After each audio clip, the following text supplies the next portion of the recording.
We're with Elsie McGuire in Cass Lake.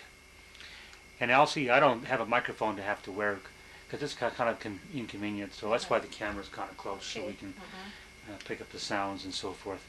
Um, I'm interested in some of the history of the area because I kind of grew up here as a kid, Elsie. My uncles, so forth, brought me here on the weekends.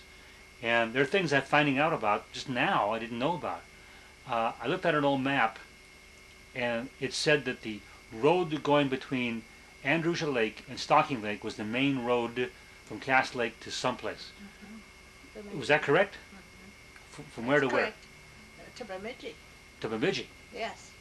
Okay. It was the original Red Lake Trail, an Indian trail, from Walker to Red Lake. Then it went past Stocking, Swanson, and Andrewsia, went up through. Especially on the west side of Andrewsia, there was a trail that went way up to Big Lake and then on. So the road stayed close to Andrewsia before it hit Big Lake then? Yes. And that was the main highway then? It was the main road. And see, it was a trail. When the county gets a hold of it, then they straighten it out. But in the old days, it wound around, treetops and everything else, because it was horseback or little buggies that went through there, or wagons hauling material for little stores way up in the woods. The traders that traded with fur, they were still doing that when I was a young girl. Now, you were born where? I was born on the north shore of Kitchie Lake. Was that a homesteaded place? It was a logging camp at the time I was born. My family moved from Cass Lake out to Kitchie because my dad went into the managing logging camps and my mother cooked. And it was... So you were born there in the logging camp? I was born in the logging camp, yes. Well, do you know what the name of the camp was? Well, I know the name of the company. It was the George Cochran Timber Company. And they logged all over northern Minnesota. And my dad had charge of the camp, and my mother was a cook, and we lived right next door to it. Did your father have a title when it was being Well, they called him... bull cook or something? Or? No, he wasn't a bull cook. My mother had the bull cook that did all the chores for the cook. Okay. No, he was the straw boss. Oh, okay. Not the barn boss, but the straw boss. He was inside. And he hired and fired and provided them and kept their time and everything, to keep the camp going. Sure, okay, like a camp clerk almost. Oh, yes, Wow. Now, in that, what year was that, do you remember? Well, I was born in 1909 in okay. August. That was kind of the peak of the logging. Yes, it was. It was really the peak because in 5 or 6 years later, the camps were moving north. And that's when we got out of it, because when we moved to Stocking Lake, that was the last camp that my dad managed. Logging camp at Stocking Lake, where was it? Is that the Singleton's place? Yes, where the wagon wheel. Why'd they put it there instead of on the edge of Andrewsia where they could get at the water? Well, they have put it there because of, I don't know, the place to put the logs. They had to have to store the logs until the lake opened up in the spring. So they'd snake the logs, or they'd drag them out of the woods and put them in a pile until the lakes opened. And then they'd put them in booms and haul them, or tow them to Cass Lake to the mill. So Andrewsia was they'd drag them over to Andrewsia and put them in the water there. Yes, it was such a short distance. And it was a good place for a camp. You just put a camp wherever there's a piece of level ground and a good spot to put a camp. Now, when the camp was at Stocking Lake, was it just thick with Norway and white pine, or was it just groves of It trees? wasn't real thick, but it had a lot of timber. What kind of timber, remember? Pine. That's all they cut in those days was pine. I mean, was it white pine or Norway White pine? and Norway. Oh, both. Uh-huh. Do you remember how big the average Norway pine was then? Oh, Diameter? I was too young to even Oh, yeah. realize. All I saw was those big loads of logs piled up there and every which way because they just stored them there until the lake opened. I had heard that they had a sleigh full of logs on Andrusia at a place called the Point, and the whole thing fell through the ice. Yes. Is that a correct statement? That's a correct statement. And I don't know who the driver was. I had a brother that had 4 horses. He drove 4 horses. He was older, much older than I was. He was born in 1894 or something like that. I don't know. But he drove 4 horses, and he did a lot of moving logs. And his picture is in this Cass Lake book. Yeah. With his load of logs. If Well, you've seen that, there's a picture of 4 horses and a young gentleman in his sled. But that was way in the 1920s. It fell through by the Point someplace. Because today we're still finding logs in the bottom of the lake. Oh, you'll always find logs in all of these lakes because even the booms. See, the logs, they always lost some of them.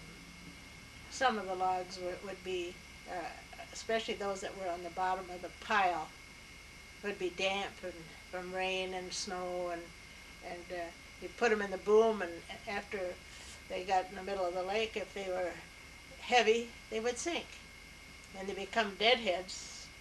One end would stick up, and when we were young, we were always out looking for deadheads in the lake. What would you do with them?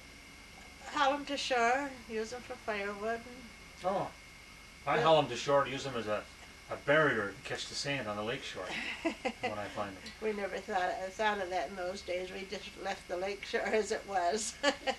Tell me about when the road went along the west side of Andrusia. There was a point now, when I was a kid back in the 40s, 50s, they called it Whiskey Mary's Point. Yeah, that's farther up the lake. Yes, that was further up north end of the lake. And they said a man by the name of Chief Blue Eyes had a small house there. Yes. Did you ever meet him? Oh, yes, yes. I had a picture of him with the people that had the land where St. John's Retreat is.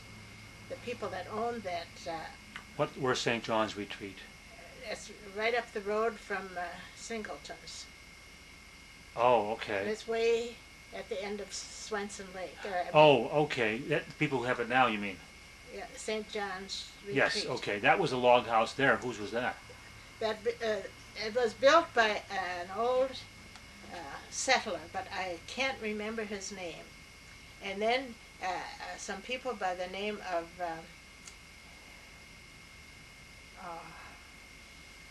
shut that off a minute. Oh, I'll add it later. Well, that retreat, there was a stable there, a log house. The roof had caved in, and then the monastery bought it and fixed it up and made a nice place out of it. Now, was he a farmer there? Or why did he build that house? He was a farmer. There was a field back there. Okay, which was always obviously grown in by the late 50s. Had a lot of trees grown on it. Yeah. Oh yes. So that was built. Any idea when that place was built? It was built about right after. I would say about 1915 or something like that. Oh, that early. Okay. Oh, it's a long, long time ago. And, What? It held up pretty good. Oh yes, the log buildings did hold up real good. Here comes my mail carrier. He'll bring my mail in. I'm trying to think of that lady's name, the people's name. I had written it down, but I don't know where I wrote it now. Their name was. You mean in the log house? You mean? That owned that place and gave it to St. John's University. Come on in, Miles. This is church bulletin, Miles. Okay, say there's a bunch of cans there. Will you take them? Okay, well, no. See ya. I'll see you tomorrow. Huh? I'll see you tomorrow. No, okay. Have a good day. Okay. Kramer. The people's name are Kramer. Dr. Kramer lived in that log, bought that homestead. Okay. And he had Mr. and Mrs. Kramer, and they had 3 children, 2 boys and a girl. And there was no road in there at that time. See, the road was way over along the Andrusia, so there was no road. You go past Singleton's, there was never any road there. It went to the lake. Oh, okay. You see, to where you're living. See, that was the end of it, as far as Stocking and Swenson Lake was concerned. Well, these people moved up there, and they came to our place on Swenson Lake, and we're kind of getting this mixed up. I'm jumping ahead a little bit. It's okay. But and we rode them over to this place when they bought it, and they just loved it. And the roof was in, no, the roof was good then. Okay, it was in pretty good shape. But after the Kramers died, that's when it was just had 4 bunks in there, and no electricity. How'd they get into it? By trail? From our place, we went by boat. That's the only way they could get in there. Oh. So on Swenson Lake then? Yeah, we rode them over. We rode all their provisions, all their clothes and everything, rode them over whenever they came. We'd stay for probably a month in the summer, and then we'd go and get them. And they had an old Model T Ford that they used and stored it at our place. And if there was any emergency, they'd put a dish towel up on a bamboo fish pole, and we watched there were 5 of us kids, and we were on the lake a lot and down on the dock. And if we ever saw that, my dad would get in the boat and row over there, and if they needed provisions, he'd bring Dr. Kramer over, and he'd drive to town, get the provisions, and we'd take them back. Which town? Cass? Bemidji or Cass, okay. either one. Now, you were living where on Swenson Lake then? Grimley's. Okay. I lived there until I was 23 years old, after moving. Your father was renting land there, or renting? No, he homesteaded that. Oh, Mrs. Grimley got it afterwards then? Yes, they bought it. It was mortgaged. My dad mortgaged it because we had no way of making a living, and he mortgaged it to build the second house. Our first house burned. Mm-hmm. And let me back up now. When did you worked in the you were born in a logging camp in Kitchie? You were living at Stocking Lake logging camp. Then at what time or what year did you go to Swenson Lake? What happened? Well, let me back up. What happened after the logging camp where Singletons live now? Where'd you go from there? To Swenson Lake. All right. Okay. So you went right. That was probably earlier than 1915. I was about 8 years old. Probably 7 years old. Okay, about 1915 someplace. Around in there, because we all started to school at Swenson Lake. Swenson School. Where was that located? Well, have you any idea where the tree farm is over there? Yeah. It was right on this side of the tree farm, about a quarter of a mile, on the right-hand side of that road. There's a little jack pine woods, and it was right in there. The school is not there anymore. Okay, so then when did these people leave that log cabin? Because I know back in the early 50s, it was nothing was there. It was just like a ghost town. Well, they left it. See, one of the boys became a doctor, and the other one an attorney. And the old people got too old, and the daughter never married, so there was no way for them to come. Everybody was left home, and so they didn't come for a long time. And that's when they sold it or gave it to the Benedict? They gave it to St. John's University. And then after St. John's got it, it took them a while to start fixing it up because, they needed lots of work done on it. Okay, let me jump back to Andrusia at this place called Whiskey Mary's Point. Okay. Tell me about Chief Blue Eyes. Why did they call him that? Did he have blue eyes? He had blue eyes. Okay. And why the title Chief?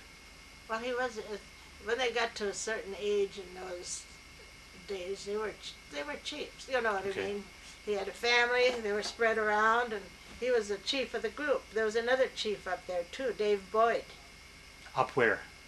Lived up past the mission on this side of Andrusia. Oh, yes. And Chief Boyd lived on this side and Blue Eyes lived on that side.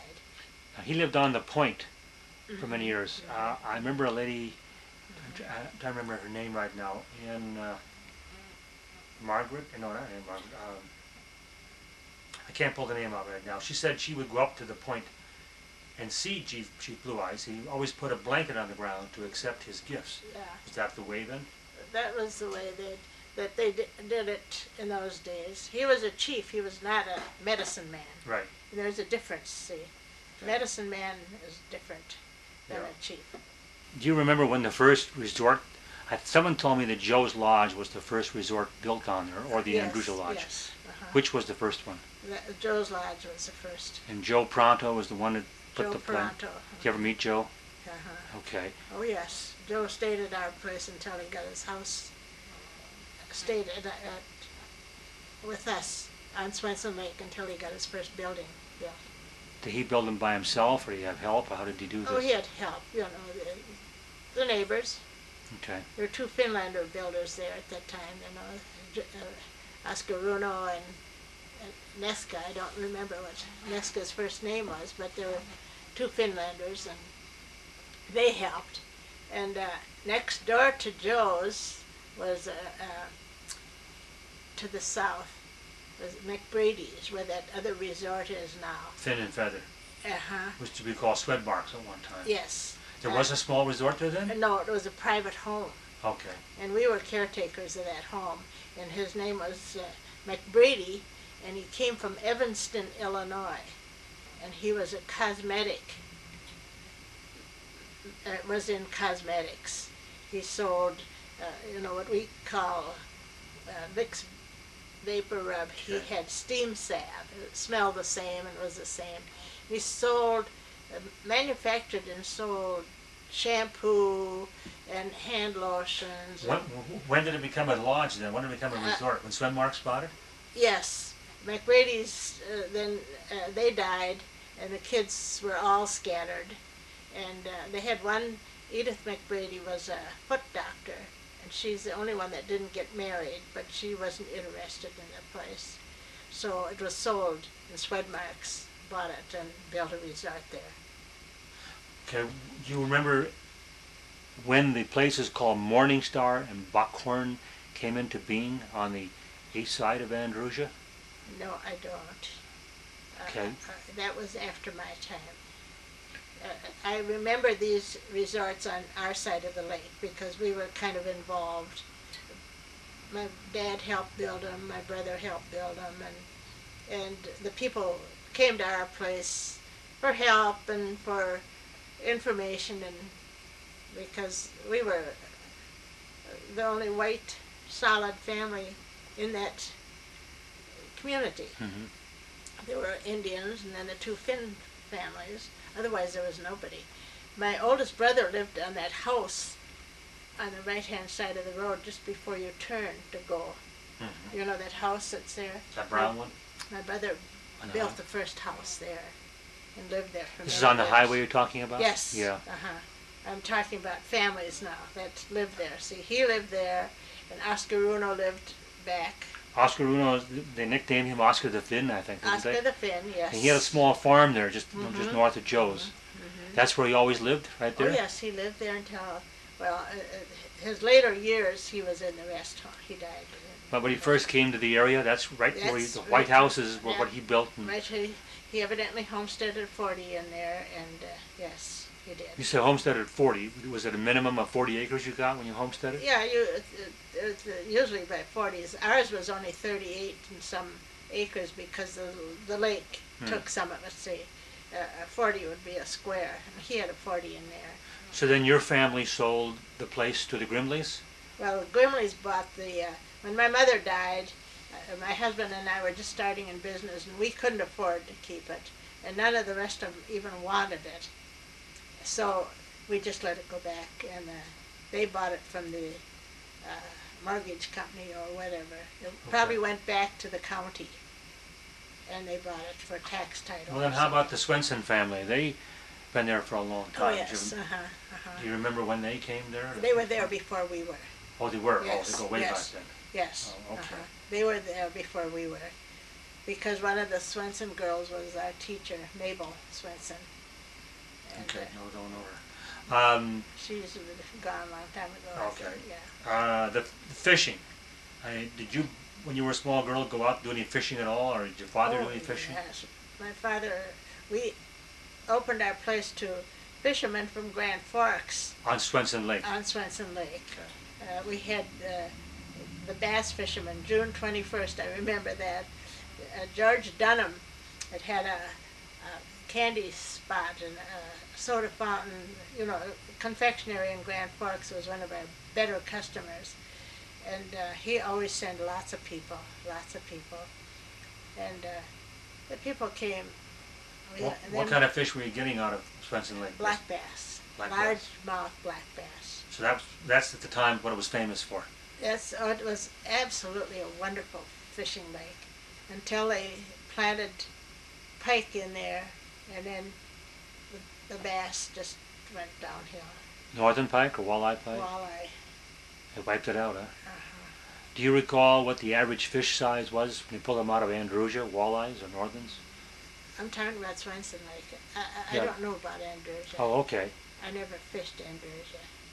Well, when the fishing resorts opened up, they became quite a fishing place then. Oh, yes. Well, I shouldn't say it, but my folks fished it, see, when I was a little girl, because we lived on fish. We set nets whenever we were out of fish. We'd set a net. Mm-hmm. Andrusia or Swenson, Stocking Lake didn't have any fish in those days. If they did, they weren't edible because of the muddy lake. There was always better fish in those other lakes. Mm-hmm. Do you remember when the CCCs came and made that? They made a trail from Stocking Lake up to the little rearing pond at the north end of Andrusia, so fish could get into Stocking Lake or something. Yeah. You can see it from the air today. I don't remember when that happened. They did. I was married and living in town, and times were tough in those days. And we had this sweet shop, and we worked all the time. We had no car when we got married. We were married about 3 years before we even had a car. So I don't know what the CCs did out there, because they did so many things. They were working all over. A little project here, a little project there. So I don't recall that at all, because I was too busy raising a family and making a living. How about forest fires back in the early days? Oh, every time we smelled smoke, we'd shake in our boots. They were scary, really scary, because there was no, the forestry, of course, had fighters, but we had no equipment outside of trucks. What year was this in, you remember? Well, all the while I was a young girl, you know, all Okay. these years. You'd smell smoke and you'd wonder, now the smoke is coming from the east. Who's building that fire? A lot of fires in Pennington all the time. They had somebody up there that they called Smoke Eater Morph or something, and he'd set fires just so he could get a job fighting them and for money. Oh, yeah, that still happens today even in some cases. Yes. So, but there were forest fires, and they were scary because you never know how they could shut them off, because no roads to get in and no planes to drop water. A lot of difference. Yeah, there's no crew to fight them till, well, when the CCCs came along, that was the manpower to Yeah. take care of the But then, the see, wars. they lasted just so long, and after that, of course, by that time there were a lot of roads built. See, they'd built a lot of roads, so you could get in there with tanks and backpacks, men with backpacks. During the war, my husband volunteered to work with the forestry with high school kids for fires and tree planting and tree releasing, and it was hard work. Oh, I suppose it would be. Yeah, he worked many days, and I said one time, if the fire whistle blows once more, I'm going to scream. And about that time, it blew. But we're getting away from Yeah. Well, that's part of the history of the area. our story. How many forest fires were? Yeah. Oh, they were. Well, I've heard someplace before, and I can't get it documented, that Cass Lake was at one time 4 separate lakes, and after they put the Knutson Dam in, it became one big lake. You ever hear that? Not in my life. Okay. I don't know if it's true or not, but No. Not in my life. I gotta find out when the Knutson Dam went in first of all, and then I go from there. Yeah, I don't know when it was built in, but when I was brought across Cass Lake in a boat to be baptized in 1909, and it was all lake then. Okay. My mother kept telling us, she told us about how we could get to town and so forth. Well, I see picture postcards of Cass Lake in the logging days. It looks like it's barren. There's no trees any place around here. Did they cut them all down? Was it always that way, or? No. Have you been out to Norway Beach? Yeah, well, that's old growth trees, yeah. But right around the town, when you look out in the distance, there's no trees. So I assume they logged them all off. Oh, they logged this country, like nobody's business. And they're still, I claim they're still cutting too many trees in my imagination. Well, didn't you say they were always leaving a number of white pine in Norways for seeding purposes? Yes, they always did. So it wasn't a clear cut then, it was just groups here and there. Yeah, well, they didn't leave too many, they would leave a good tree that looked good and would be able to produce seeds and so forth, and maybe leave 2 or 3 in a bunch, and maybe 1 here, 2 there. But they always left some trees. I know that because my dad even left one at the edge of our garden, just so it would produce seeds in their little trees. And were there more white pine trees than Norway pines, or yes. White pine was the major crop then? It was a major crop, and they seem to want to now go back and preserve the white pine because I think it's better lumber. Yes, yeah. That's why. They get more for white pine than they do for Norway. Do you recall if the Lake Andrusia is? I hear it's higher now because of the dam that went into Cass Lake. Do you think the water level of Cass Lake and Andrusia now roughly is about the same when it was way back then? I think it is. As far as I could tell, I can remember living at Kitchie when we were little. It's a little bit higher, but we had strawberries growing on a side hill, and then we had cucumbers down in the level, and now that's kind of a swamp. I was out there last year, out to where I was born, and that where we used to have cucumbers growing is kind of wet. Water's higher. So the water could be a couple feet higher all over. Could you get from Kitchie to Cass Lake through that little narrow opening at that time? Oh yes, all the time. So that's been there for some time then? Yes. Okay. Was Star Island ever attached to the mainland? Any Not particular in my point? life. Not in my life. Because when we moved from Kitchie to Stocking Lake, we pulled barges over that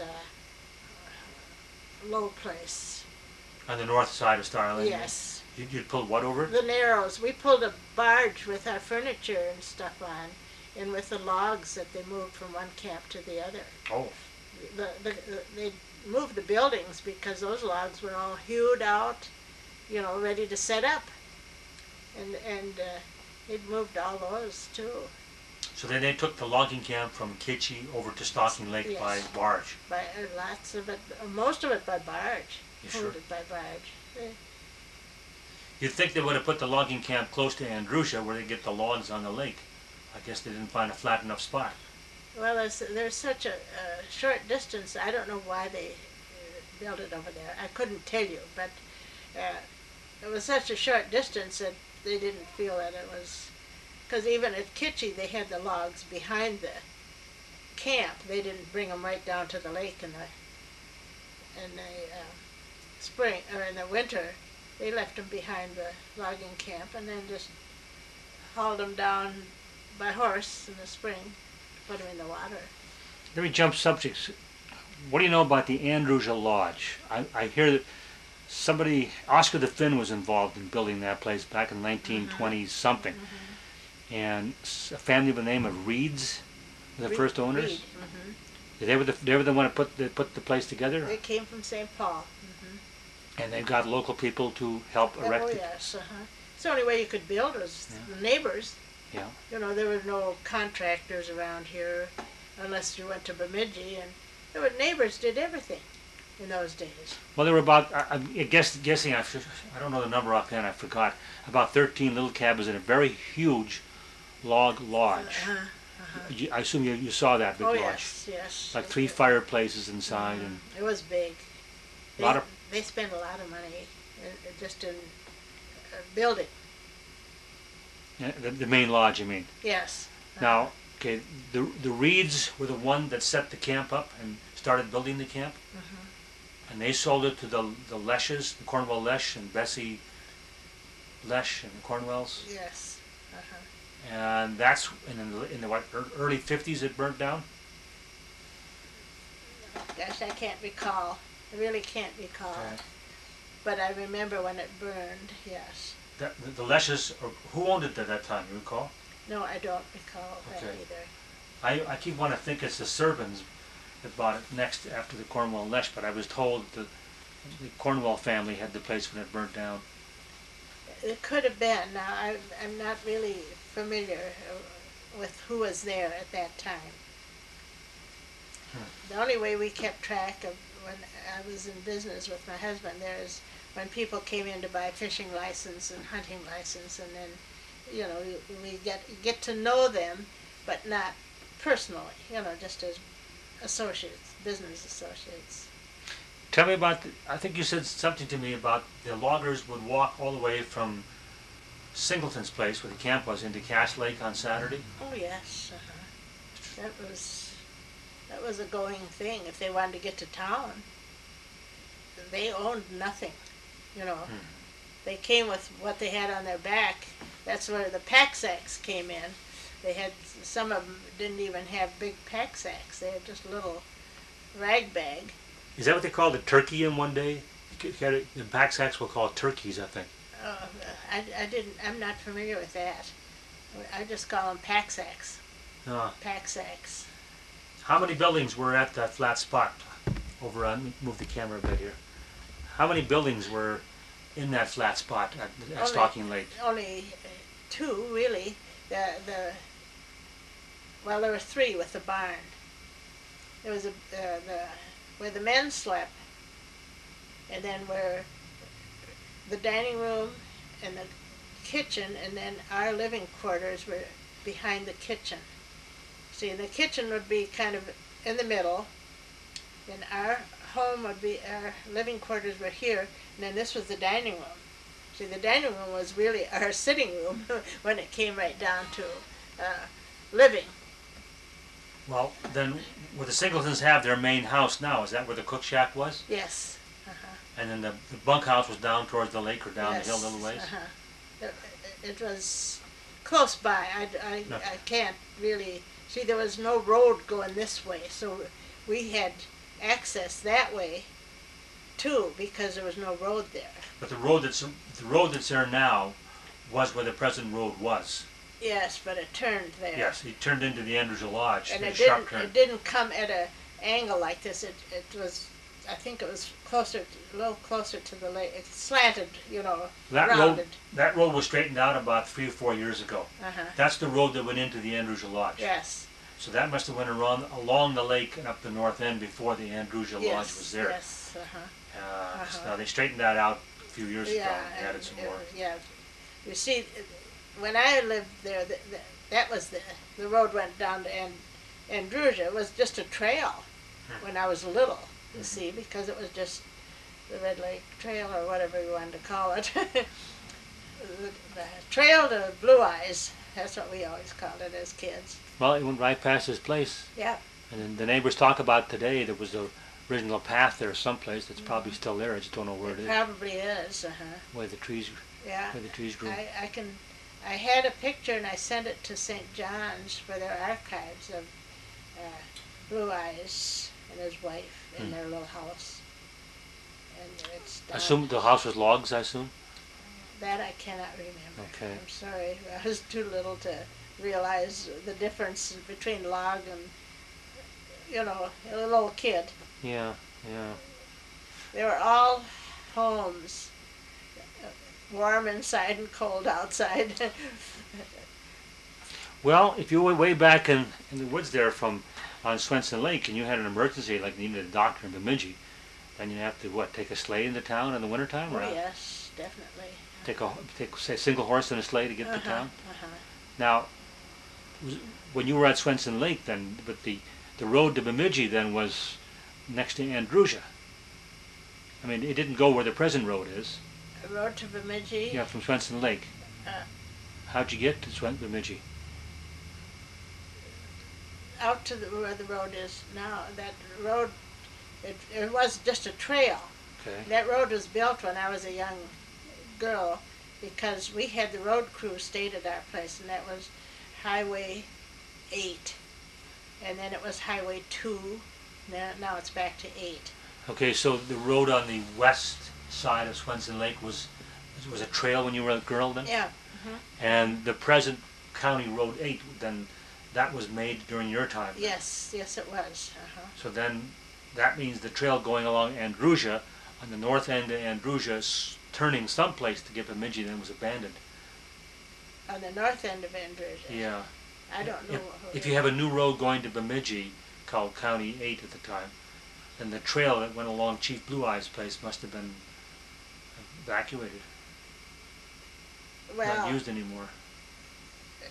It must have been. Doesn't it hook into that highway between Pennington and... Yes, it does, yeah. Yeah. So that's the way you went then? You went from Swenson to that? No, 10-12? No, we went south to where the road is now, Okay. the old highway. But it wasn't that kind of a road, you understand. Yes. It was just a wagon trail to Bemidji. And then they, in my time, they built that up. And the crew stayed at our place, and I can remember one of the workers was killed by dynamite where the Frone cemetery is now. When building the road? Yeah, my dad hauled him to Bemidji on a wagon, but he died, I think, before they got him to the hospital. What year was that road, Highway 2, being built, remember? I wish I could remember. I was a pretty little, Oh, you know, okay. I was probably 10 years old or something like that. What should I know about the Andrusia area that I haven't asked you about? To try to keep up with what's happened over the past. We know when Joe's Lodge came in, and Swinmarks came in. The Morning Star and Buckhorn came in sometime afterward. Yeah, You don't know when. see, that's on the other side of the lake, and I wasn't really familiar with that side of the lake. In those days, you see, Swensons were our neighbors after we started going to school over there. And before that, we were in the lumber camp, and there was nobody over there then. And then Oscar Runo came, and there was McKee's. Mr. and Mrs. McKee lived somewhere between where we lived in the lumber camp and Andrusia. They just had a little house in there. I don't know what. The only thing I remember about them is they had one of these phonographs with the big horn on, you know, that Victor. And they had one of those with a disc around cylinder. And they used to invite us over, and they always had candy, and us kids would always get over there and listen to music. I don't know what kind of music it was, but it was music. Doesn't matter. It didn't matter in those days. I'm going to make a change here. Hang on one second. Okay. I had heard that, and this may be later, like in the 40s, that there was a hole in Swenson Lake where the water was running out into Stocking. And when my uncle would go over there, we'd walk the shoreline looking for driftwood. He would say, this is 1950, be careful of the quicksand. I never found the quicksand. But then I found out about this hole on the south end of Swenson that the water was running out, making a little whirlpool, running into Stocking Lake, and somebody went over and stuck several bales of hay in the hole to keep it from running out. Did you ever hear about that? No, that was after my time, but I know that there was undercurrent of water between the two lakes because, as I told you, that was a floating bog. You know, yes. on this end of The north end Stocking of Lake. Stocking Lake, yeah. And that was a floating bog because we had horses go through there and cows. And whenever there's a floating bog, there's always water running. There's an opportunity for water to run. And there was a dip in that swamp between our place and where this old homesteader was. There was Oh yes, in the cedar trees. you can see Yeah. that always has been there without any cutting of any trees at all. That dip has been there, so you see that's where we found the lady slippers that we always picked, was in that dip. And we traversed that all the time, but we never found quicksand. Never. Okay, so you walked the shoreline all Oh, the time. all the time. We Okay. waded and pulled rushes and paddled our boat, and we walked there all the time, along that swamp. Well, on the south east side, where all the cedar trees are, they call it the cedar swamp there. Yeah. There's a little white house there now. It's kind of evacuated. It's Yeah, not- I don't know who that Somebody, was. I don't know. I heard the name, but I don't know. But we used to walk a trail from Andrusia over to Swenson Lake, through the cedar swamp, over the creek, Uh-huh. and then go swimming there because the sand was so nice. Yeah. And it was the other end I was concerned about, this quicksand. Well, it must have been that hole then they plugged up and got rumored as quicksand. Well, or you something. see, by St. John's Retreat, there's a low spot, too. Yes. That goes, I think, to Big Lake. Okay. That would be, in my estimation, it would go to Big That Lake. would be on the south side of the retreat then. Southeast, yeah. Okay. Yeah, there's a creek back in there, Yeah. that cedar swamp. Mhm. Right? And they go to Andrusia. Yeah. The rearing pond on It's the back, northwest corner. yeah. Uh-huh. You see it from an airplane today. Yeah. Tell me about, Mrs. Grimley said something to me, that she had lost 20 cows over by the north end of Stocking Lake on the bog. Yeah, I don't know about that at all. Okay. She said they fell through the bog and Yeah.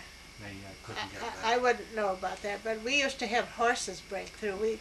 I don't think we did move our cows from the lumber camp to Swenson Lake through that bog, but we did it in the winter before it was, but it never froze solid. And then, okay, moving water underneath that. How'd you get the horses out once they fell through? With another horse and Rope. lots of chains and ropes, and worked hard. It was hard work. So then we started going around the lake. Did you lose quite a few that way? I mean, did you have quite a few break through? We never lost anybody, but after we had 2 of them break through, then we quit using it altogether. Went around the south end of the lake. Okay, when they fell through, was that summertime or wintertime? It would be summer. Okay. In the wintertime, you said it was still soft because maybe the undercurrent kept Yes, warm? but it would freeze on the top, but you didn't know how far. Oh, sure. The black dirt would freeze, and you didn't know how deep it was. We never explored it that much, you know. Now they would go and auger it out and see how deep the mud would be, but we never explored it. We just, when we had trouble, then we quit. We just quit using it. When the rivers were flowing, as today, they don't freeze very much because there's so much current. I assume they didn't then either. Was the Mission Bridge put in?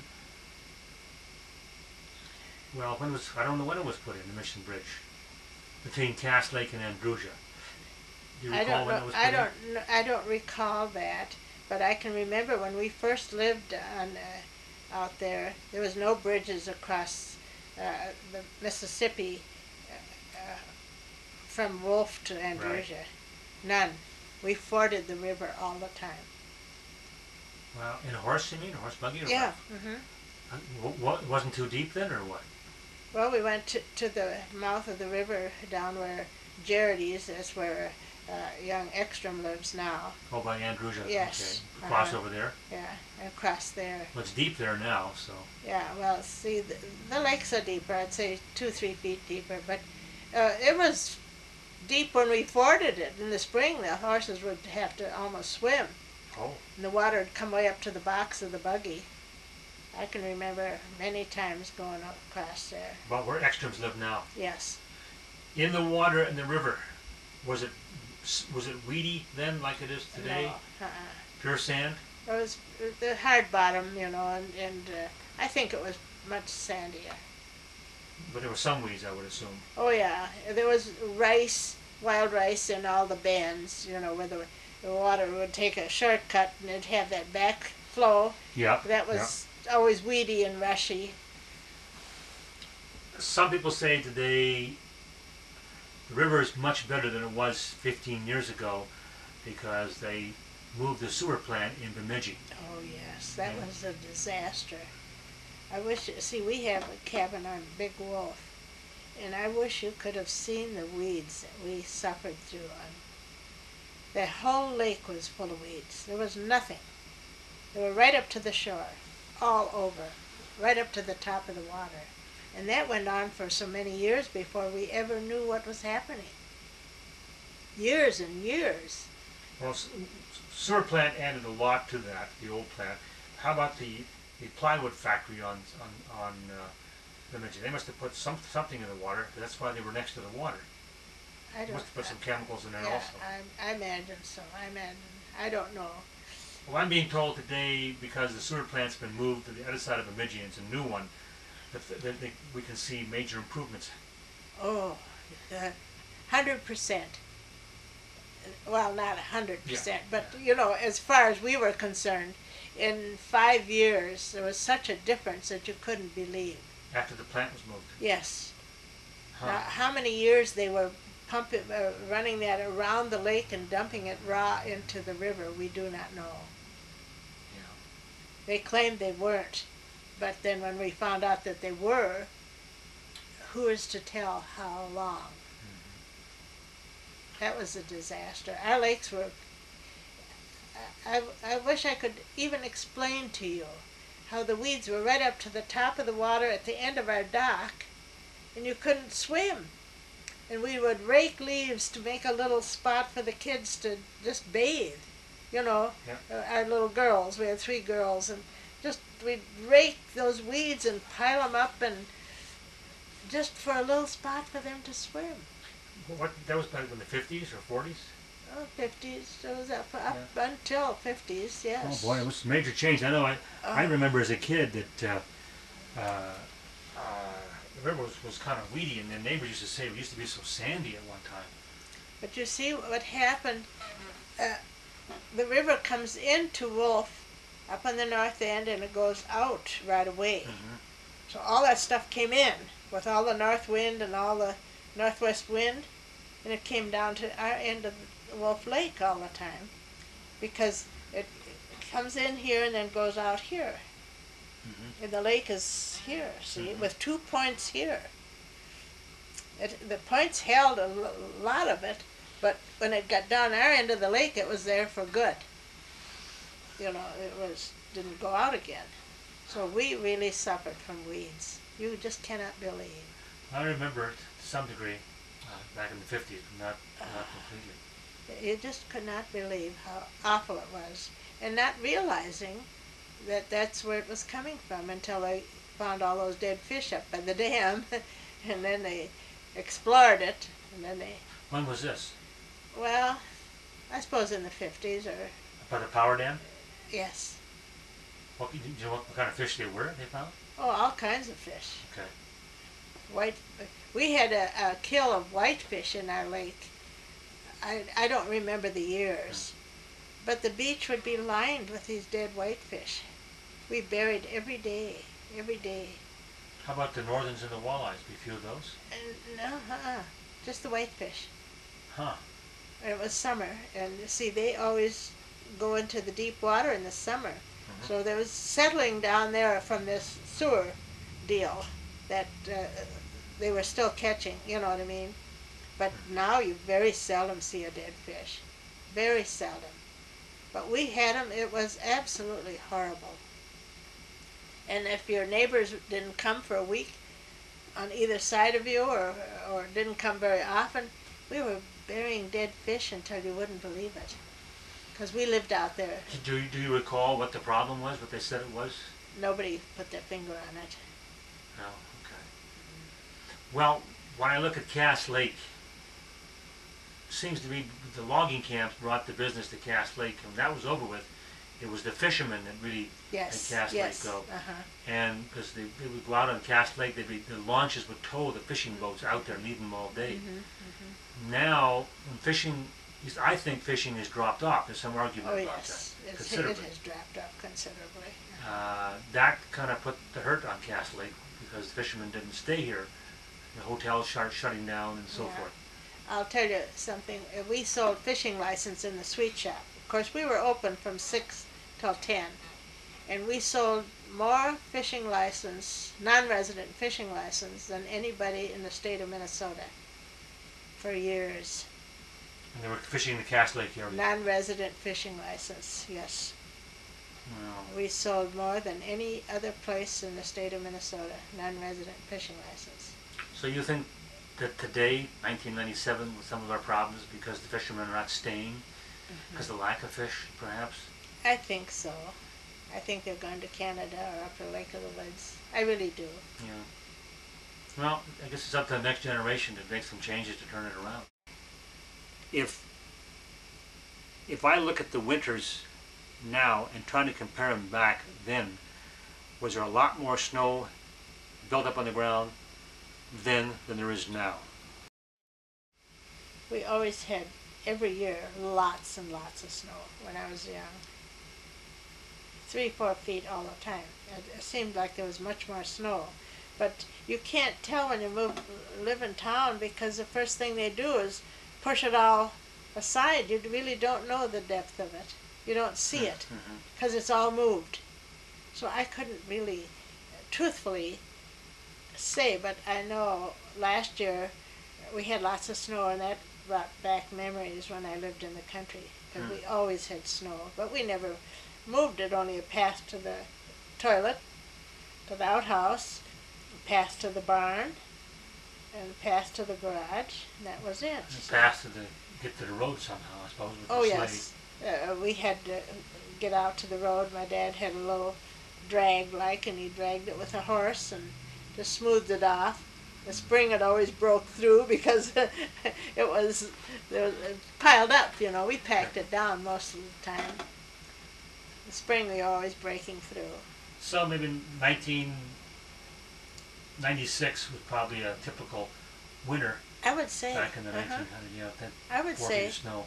we had lots of snow in these lumber camps. You know, they were always had to shovel the snow away from the trees to get the stumps down.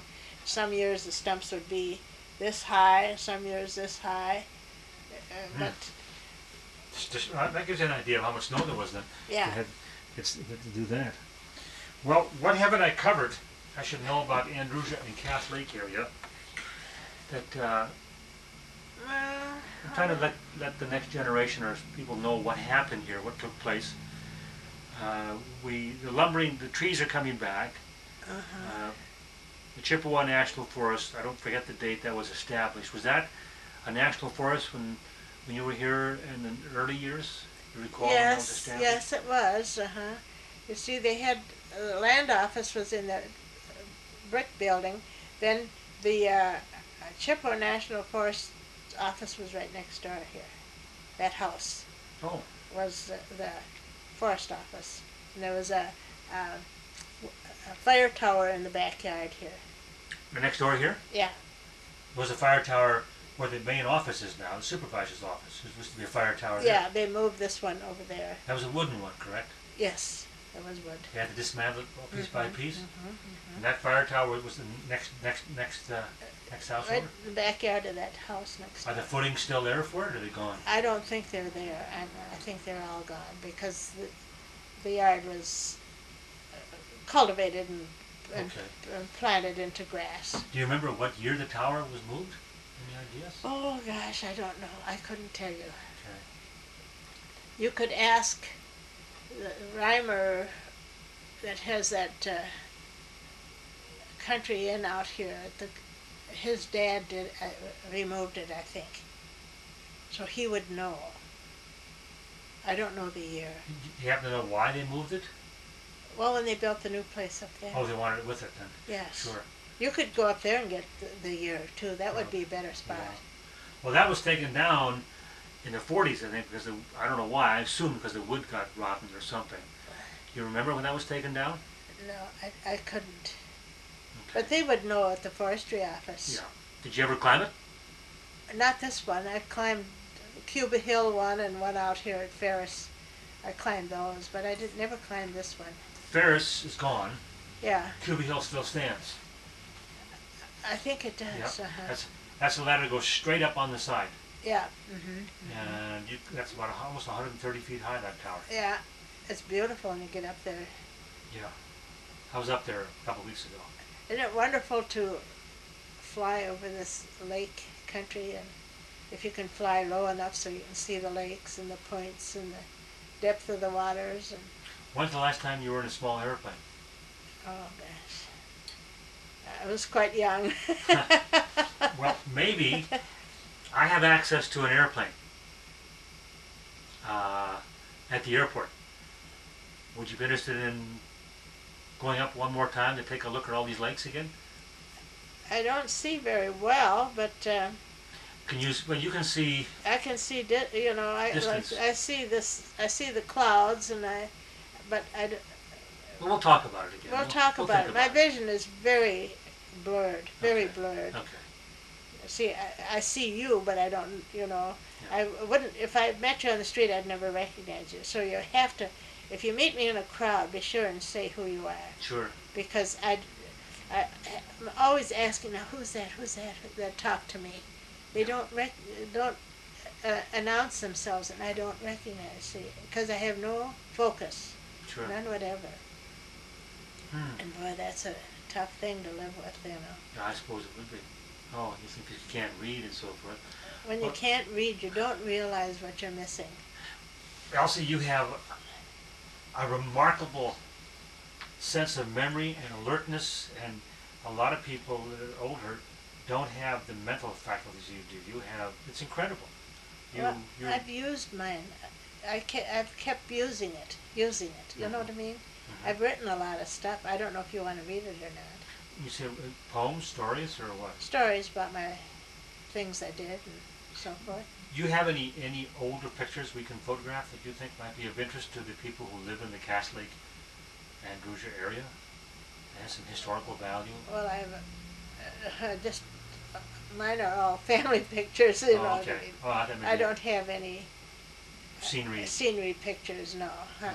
Some people have a lot of scenery pictures and some don't. Well, I gave all my pictures to one of my daughters to divide between the three families, because when I lost my eyesight, pictures don't mean Sure. anything to you anymore when you can't tell what they are. Is your family close by here? Any family close by? No, I'm the only one here. I have a family in Silver Bay, Minnesota. So, how far is your nearest daughter or family member? Or how close? What's the closest one? Family member. They're all 200 miles away. Oh, okay. Yeah, but after all these years of living here, I'm not going to leave until I have to. well, you've got so many friends here. Oh, if it wasn't for friends, I'd be lost. If I'd moved someplace, I wouldn't know anybody. Yeah, See, yeah. And your families are busy. They're busy, busy, busy. Sure. And here I've got a gentleman that brought my mail. Yeah. He comes every day and reads it to me. Another one stops every morning and reads the morning Bemidji paper to me. He reads the front page and the obituaries. You know, doesn't read the whole thing because he's busy too. Mm-hmm. Then Dean Christensen out here is a farmer, a bachelor farmer, and when he brings me stuff from the garden, raspberries and strawberries, and he makes jellies and jams and rhubarb, and all the vegetables are ready for the pan. They're ready for me to cook because they know that I don't see. So these gentlemen are. Isn't that what it's all about? It's You know, my whole life is coming back to me because they were friends of ours when we were in the store. What do they say? What goes around comes around? Evidently, because I'm really getting it. I really am. I just love my life. That's what it's about. Let me look at your friend Sandra over here. Yeah. Oh, What an ambitious young lady. I stop in there every day, and I just, oh gosh, she's just great. And I just got to know her, and you get to know, I walked through there one day when it was my birthday, and here she comes with a beautiful yellow rose. Those are friends. Well, without that, you haven't done anything. Oh no, I would be lost. And that's if I'd moved to another town. And I'm an outdoors person, and I can't see living in a apartment like Four Seasons or some of those. I need the ground. I got a little bit of a garden out here. I saved all the berries. My mountain ash broke in that big wind on Labor Day. I saved it was so loaded with berries. I got them spread out in my backyard for the birds. I walked out there this morning, and I bet you there were 50 birds out there on those berries. I hope they eat them all before the snow comes. I might get an ice cream pail full and bring them in the house, and I go out to the lake when my daughter comes out to Crescent Beach and pick up acorns. I got a gray squirrel that visits me every day. In the wintertime? Well, even now. Oh, okay. You keep them going in the wintertime. Oh, yes, with acorns. 3, 4 out on the top of the snow, and pretty soon he's out there picking them up. What subject or what area that I should have covered that I didn't? We got some of the history of Andrusia, the people, the fishing, the weeds, where the roads went, the logging camps, Bemidji. The main street of Bemidji, where Paul Bunyan and Babe's statues are now. Was that a big docking area for boats and barges at one time, or was it just a weedy lakeshore? I don't know. They had their own sawmill, see, where that drive is, where they're going to make double road there. Yeah. That was a sawmill, complete, covered with lumber, piles of lumber, complete from lake to that hill there. They call it Mill Park up on the hill. Yeah. I had one of my brothers lived there for a while, worked in the mill. And that mill burned one time. I remember going up to Bemidji to buy deer hunting license. See, I hunted and fished all my life. And we drove to Bemidji in our old car, and we couldn't get to Bemidji because the road went through that mill, and the mill was all ablaze. It burned the whole thing. We couldn't drive, but we could walk on the lakeshore because the wind was from the north. So we walked up to the courthouse and got our deer license and back to the car and went home. We didn't buy any groceries or anything because we couldn't get into the town. But that was all piles of lumber, and it all burned. Wow. Already sawed lumber. Yes.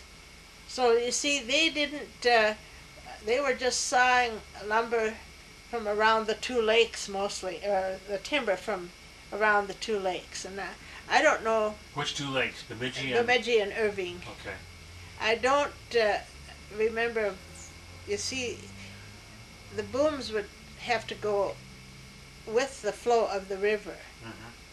So they just, if they boomed them in Lake Bemidji, which I do not know, they would have to pull them across the lake to the mill. Because the booms that we put out in Andrusia, they came down the river into Cass Lake and then to the mill down here. Do you see any significant changes now, looking at Cass Lake or Andrusia or Swenson, that you see anything that's really as a major change in what it was when you were a small Oh yeah, girl? so many people living on the lake. People are moving up north and want Yes. to be a part of the... Out on Crescent Beach, you know, it started with 1 cabin, then 2 cabins, and now there's about 20. Well, that's normal. And they're living along the river between Andrusia and Wolf and Andrusia. There was never anybody except Fisherman Charlie between the 2 lakes. And then the Where did he live? Jaredies. He lived with the first, well, it's hard for me to explain. There's a bunch of, you know where the new bridge is? Yes. Then there's a bunch of cabins Yes. on the south side there, Right. 3 of them. Well, he lived in that bend Okay. there. He had a little shack, Fisherman Charlie. He was a bachelor, and he grew rutabagas. Not rutabagas, take that back. Yeah. Cucumbers, Okay. because Cass Lake had a pickle factory, Oh. and they would come up and get his pickles. And us kids used to go over and pick, you know, for a little bit. And he'd let us use his boat to fish in the river. And he grew cucumbers. How about black bears? A lot of black bears. You see a lot of black bears? Black bears? Yeah. You know the animal? Oh, yes. They scared my mother and I out of the garden more than once. Yes, there are bears around. But they weren't nasty, were Oh, they? no. But then you didn't You didn't know. flirt with them. Yeah. How about cub bears coming into around the house? No, they never came to the house. They stayed from the past the garden. They never came past the garden toward the house. We always had dogs. Oh, sure. You know, we'd have a dog that stuck around the barn, and had a dog that stuck around the house, and had one in the house. And you know, when you live in the country, you always have dogs. How about deer? Oh, deer were plentiful. My dad used to have a rutabaga patch at the end of the garden, and every time we needed meat, why, if summer, winter, why, we had venison. We ate it. How'd you keep the meat in the summertime if you had extra meat? Oh, we had a ice house. Okay, I forgot about that. We had ice houses, a big ice house, a big one. And you get the ice from Swenson Lake in the Oh, wintertime, yes. saw it, and horse would pull it out. Would you pack it with sawdust? Keep it Oh, from melting? yes. Where'd you get the sawdust from then? From the mills. Okay. Oh, yes. They gave it away. Glad to get rid of it, because there was no market for sawdust in those days. We could get all the sawdust we wanted. How big an ice house did you have, size-wise? Oh, it was as big as this house almost, you know. But it would take that much to last the summer. Yes. So that must Probably not quite as big as this house, but it was big. Well, then how much time in the winter time did you spend just getting ice for the next year? Oh, we'd probably do it, we'd put up our ice, and then they'd go and help one of the neighbors. The Finlanders put up ice too, and probably spent 3 days putting ours up. I mean, cutting, that's all 3 days, the whole winter? Well, they would saw and haul from daylight to dark, Okay. because when you opened the hole, you kept at it. Oh. And it was sawed by hand. Yeah. And 2 men would be sawing, and one would be hauling, and they had the big or the big ice tongs. And How'd they get it up to the top of the top layers? They have a tackle, block and tackle or something to pick it up with? Ropes? yeah, ropes. And the Ropes. horse would pull it then, or? Well, if they cut the blocks not too big, Okay. they could pull it. The men could pull it. Us kids always helped too. Everybody worked at it. They wouldn't let us ride on the sled with the ice in case the blocks would slide. I remember that. They'd never let us ride the sled. Not a lot of weight. Yeah. If it hits you. It would be disastrous if it slid off and hit us. Well, I guess so. Yeah. Ever any accidents because of the No, people falling in the hole? No, Refreeze and. it'd refreeze, and then we'd skate on it. But my dad he taught us to respect the water. Summer, winter, and fall. Spring and all. We respected water. Because he tipped over in a boat at one time bass fishing, and the water was cold, and he saved the 2 people he had with him by towing the boat with them, swimming with one arm and having them hold on to the boat and hit shore and build a fire and warmed them up enough and dumped the boat out. And this was on Swenson Lake, and came back to the house. I can remember them coming in. They were all so cold, and so they were blue. Their hands were cold, and after that, there were no chances ever taken. See, somebody stood up in the boat to cast for a bass. And after that, there was no standing up in any boats or anything. How'd they get warmed up? You have a fire in the house? Oh, well, our house was always warm. My mother's stove was always going because she was baking and cooking for people all the time. Sounds like it was fun. Also sounds like it was a lot of hard work. But it was fun. And we had nothing, but we never missed anything. You know, we'd save a little money to go to the county fair, and that was our big thing. And then the next thing was school. How'd you get your news? Well, radio came, you know, battery radio. Take a big battery, A battery, B battery, and a C battery.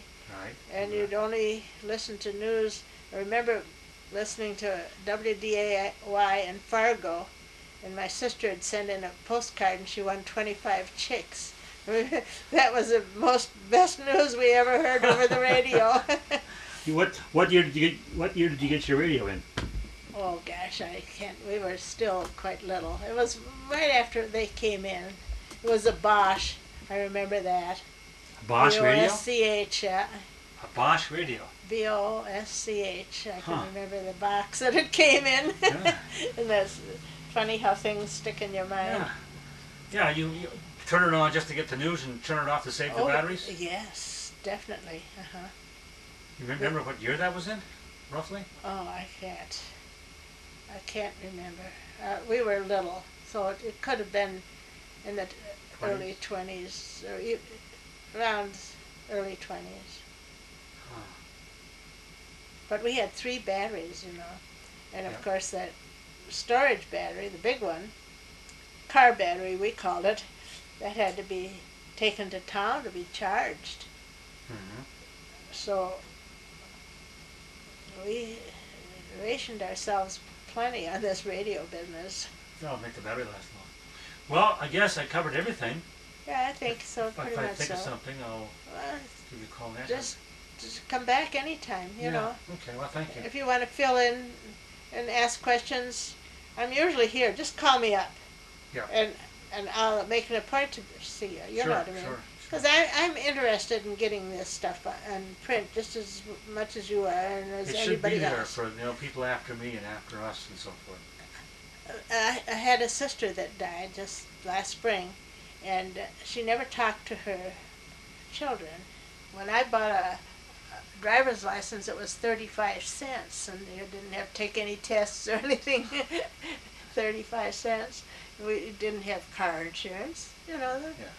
If you had an accident, you fixed the car yourself, or went to town and got a new fender and put it on yourself, and you didn't need all that Insurance and so forth. insurance. We never had insurance until people started having crashes. We had just accidents. Well, that's different. Elsie McGuire, I want to thank you for taking the time to talk to me about the area here. I hope I covered everything. If I've not, I'm going to come back again because I don't want to leave. Anytime you want to. I don't want to leave something out. Yeah. Do you have any last statements before I head for the barn? I'm just happy to know you. Well, I wouldn't if I hadn't met Sandy. Yeah, I wouldn't have wonderful. met you. I mean, I didn't know who you were, and I said you came out of the clouds. Well, I basically was. As a pilot, yeah, you can say something like that. Uh-huh.